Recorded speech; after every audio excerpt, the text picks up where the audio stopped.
proposal observasi. Proposal observasi adalah rancangan tulisan yang berisi rencana kegiatan penelitian awal dengan metode observasi, pengamatan terhadap suatu objek atau fenomena. Proposal ini bertujuan untuk memberikan gambaran mengenai apa yang diamati, mengapa diamati, bagaimana cara pengamatinya, dan apa yang diingin dicapai. Adapun yang kedua itu tujuan observasi. Poin pertama itu menjelaskan secara sistem rencana kegiatan observasi. Proposal membuat semua hal yang akan dilakukan dalam observasi teratur dan terurai. Misalnya kamu akan menjelaskan apa yang diamati, kapan di mana pengamatan dilakukan, bagaimana cara mengamati, metode yang digunakan, siapa yang akan diamati, dan apa alat yang dibutuhkan. Tanpa ini rencana bisa jadi acak dan sulit dijalankan. Poin kedua itu memberikan arah yang jelas dalam proses pengamatan. Selama pengamatan, kita bisa jadi kebingungan tentang apa yang harus dilakukan selanjutnya. Proposal beberapa sebagai paduan langkah demi langkah, mulai dari persiapan sebelum observasi, proses pengamatan itu sendiri, sampai tahap penulisan hasil.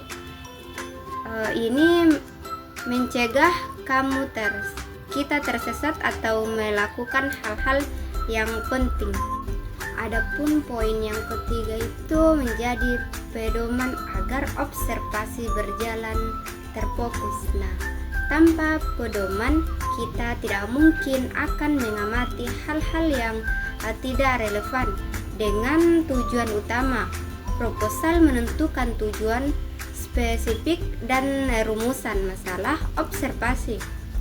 Jika semua upaya kita akan terarah pada hal yang benar-benar dibutuhkan, misalnya jika kita mengamati perilaku siswa di kelas, proposal akan memberi batasan agar kita tidak teralih ke hal-hal di luar topik. Poin keempat itu memberikan gambaran kepada pembimbing penilai mengenai relevansi dan manfaat kegiatan observasi. Pihak yang menilai seperti dosen atau atasan perlu tahu mengapa observasi itu penting. Proposal menjelaskan mengapa kegiatan itu dilakukan, apa manfaatnya baik bagi kita sendiri maupun lingkungan, ilmu, pengetahuan, dan apakah itu relevan dengan topik yang sedang dibahas. Ini membantu mereka memahami nilai dari perjalanan dan memutuskan apakah proposal bisa diterima atau tidak. Adapun yang ketiga itu struktur proposal observasi. Secara umum, proposal observasi memuat yang poin pertama itu judul harus singkat, jelas, dan menggambarkan objek observasi. Contohnya itu seperti observasi interaksi sosial pedagang dan pembeli di pasar tradisional. Yang poin kedua itu latar belakang.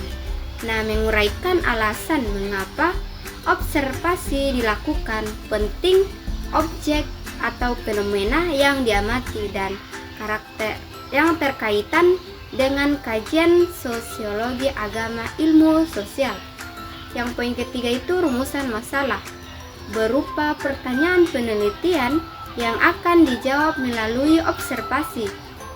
Contohnya itu bagaimana pola interaksi sosial antara pedagang dan pembeli di pasar tradisional.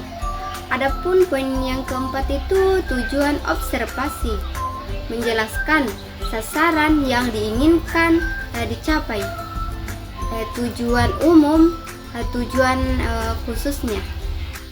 Adapun poin kelima itu manfaat observasi adalah untuk mengumpulkan data-data langsung dan akurat tentang perilaku atau peristiwa di lingkungan alaminya, memahami konteks, memvalidasi data dari metode lain, mengidentifikasi masalah yang tak terikat secara mendapatkan gambaran rinci dan kronologis tentang objek yang diamati. Nah, menjadikannya dasar kuat untuk penelitian, evaluasi, dan pengambilan keputusan, terutama dalam konteks pendidikan dan psikologi.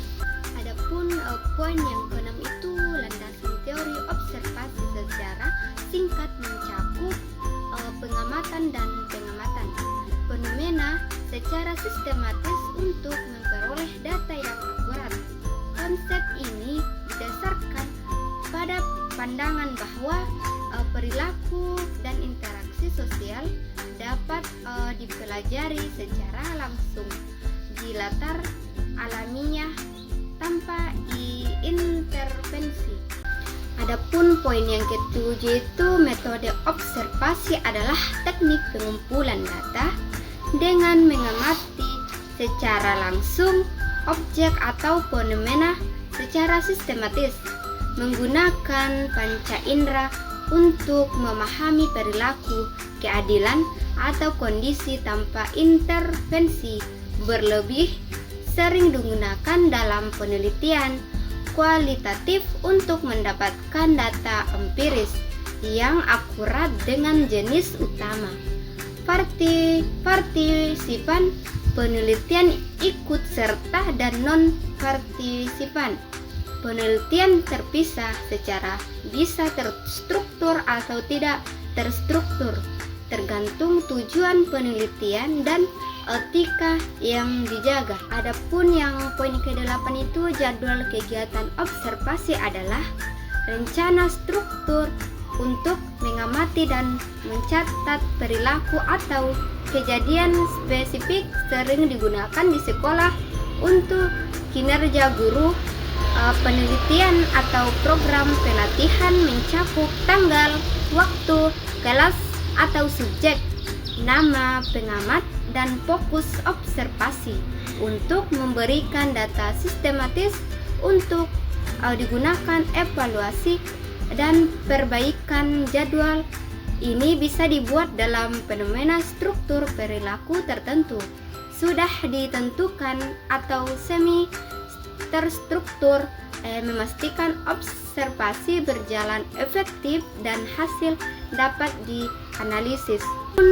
Contoh struktur jadwal observasi yaitu sesuai konteks pendidikan, identitas observasi, hari tanggal, waktu, kelas,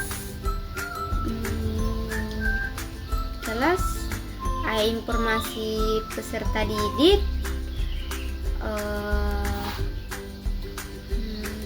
nama observasi,